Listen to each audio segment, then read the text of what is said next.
Assalamualaikum warahmatullahi wabarakatuh.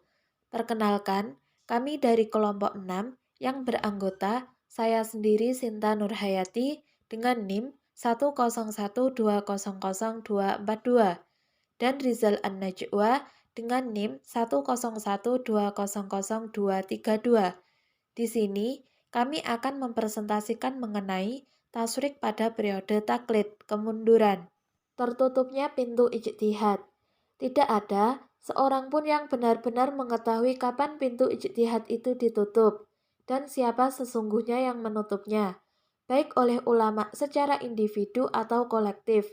Yang aneh, wacana ini begitu cepat berkembang dan lambat laun dipercaya bahwa pintu ijtihad itu benar-benar tertutup. Menurut Ibrahim Hussein, mereka yang berpendapat bahwa pintu ijtihad tertutup beralasan bahwa yang pertama adalah hukum Islam, baik dalam bidang ibadah, muamalah, munakahat, jinayat, dan sebagainya, seluruhnya telah lengkap dan dibukukan secara terperinci dan rapi, sehingga tidak perlu lagi adanya ijtihad baru. Kedua, mayoritas ahlu al-sunnah hanya mengakui madhab 4, oleh karenanya, tiap-tiap yang menganut madhab ahlu al-sunnah haruslah memilih salah satu madhab saja. Ia pun harus terikat dengan satu madhab tersebut. Ketiga, membuka pintu ijtihad. Selain merupakan suatu yang sia-sia, juga membuang-buang waktu. Keempat, sejak abad keempat, tidak ada seorang pun ulama yang berani menonjolkan diri sebagai mujtahid mutlak.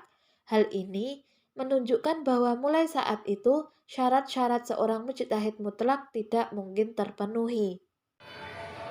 Selain itu, golongan yang tetap berpendapat bahwa pintu ijtihad tetap terbuka memiliki pendapat yang berbeda. Di antaranya, menutup pintu ijtihad berarti menjadikan hukum Islam yang semestinya lincah dan dinamis menjadi kaku dan beku, sehingga Islam akan ketinggalan zaman. Karena beberapa permasalahan yang muncul justru terkadang tidak ada dalam Al-Quran, hadis, atau kitab-kitab fikih. Menutup pintu ijtihad berarti menutup kesempatan ulama Islam yang menciptakan pemikiran-pemikiran yang baik dalam memanfaatkan dan menggali sumber atau dalil hukum Islam. Selanjutnya, dengan terbuka pintu ijtihad, maka setiap permasalahan umat yang dapat diatasi dan diselesaikan. Dengan demikian, hukum Islam akan selalu berkembang dan sesuai dengan kondisi masyarakat.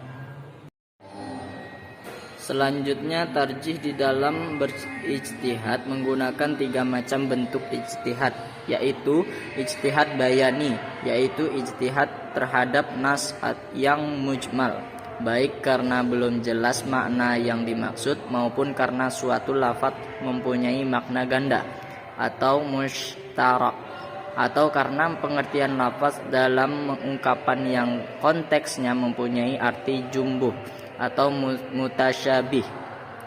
Selanjutnya, ijtihad qiyasi, yaitu menganalogikan hukum yang disebut dalam nas Al-Quran maupun hadis kepada masalah baru yang belum ada ketentuan hukumnya, seperti mengkiaskan zakat tebu, kelapa, lada, cengkeh, dan sejenisnya dengan zakat gandum.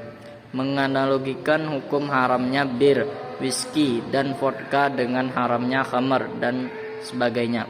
Selanjutnya, ijtihad istilahi, yaitu ijtihad terhadap masalah yang tidak ada nasnya secara khusus dengan berdasarkan ilat untuk kemaslahatan, seperti membolehkan wanita keluar rumah dengan beberapa syarat, membolehkan menjual barang wakaf yang diancam lapuk, mengharamkan nikah antara agama, dan sebagainya. Mungkin inilah yang dapat kami sampaikan. Kurang lebihnya mohon maaf. Wabillahi taufiq wal hidayah. Wassalamualaikum warahmatullahi wabarakatuh.